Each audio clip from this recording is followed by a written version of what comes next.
After months of delays, renowned sexual deviant Josh's CP trial is set to begin 1 week from day. Josh's legal team did everything in its power to try and have the charges against him thrown out before the case went to trial.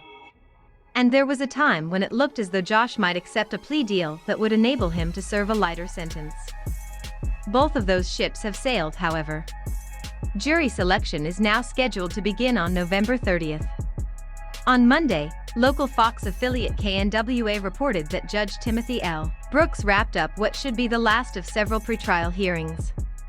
These proceedings were often contentious in nature, and efforts by Josh's legal team to weaken the defense's case yielded mixed results.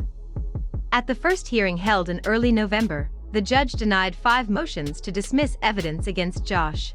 The defense had claimed that the evidence was handled improperly or gathered in a way that violated Josh's civil rights. The judge wasn't having it, and all 5 pieces of evidence will now be shown at trial. But at the second of the 3 pretrial hearings held this month, Josh's legal team scored some major victories. Judge Brooks ruled that Josh's past admissions of adult video addiction could not be used against him in court. That decision seriously hampers the defense's ability to establish a pattern of problematic behavior. The judge also ruled that Josh's lawyers will be allowed to blame one of his co-workers for the explicit images that were found on Josh's work computer. Prosecutors had argued that this would result in a situation in which both sides would wind up litigating the actions of a third party, who will not be present in the courtroom. But Judge Brooks decided that making a case for the co-worker's guilt could be essential to the defense's ability to establish reasonable doubt. And so, we wound up with a situation in which Josh scored some unexpected wins just 1 week before the start of his long-awaited trial. Wins that made critics of the Duggar family very nervous about the possibility of an acquittal. Monday's hearing was mostly a neutral affair, as the judge outlined the parameters of the trial, and both sides agreed on things like the length of opening arguments. Despite the defense's appeal for 45-minute opening arguments, both sides eventually agreed to limit their comments to 30 minutes. The judge then went down a list of witnesses for both sides and confirmed their connections to the case. The defense's side includes 2 private investigators hired by Josh's lawyers.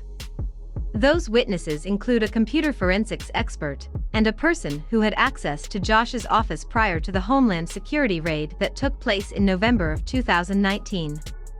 Presumably, that person will help make the defense's case that the images found on Josh's computer did not belong to him. There were multiple witnesses on both sides who were not discussed at the hearing. That means it's still possible that Jim Bob Duggar will be called to testify by the prosecution. The defense had argued against a subpoena being issued to the Duggar patriarch, but it's unclear how the judge ruled on that matter. Needless to say, Josh's legal team has quite a winning streak going as the case heads to trial. If he's convicted, the father of 7 faces 20 years in prison and fines of $250,000 for each count against him. And to be clear, he's far from out of the woods. The acquittal rate is low in trials like this one, so the defense is still very much fighting an uphill battle. But the sad fact, at least for his victims, is that this seemed like an open and shut case just a few weeks ago. That is definitely no longer the case.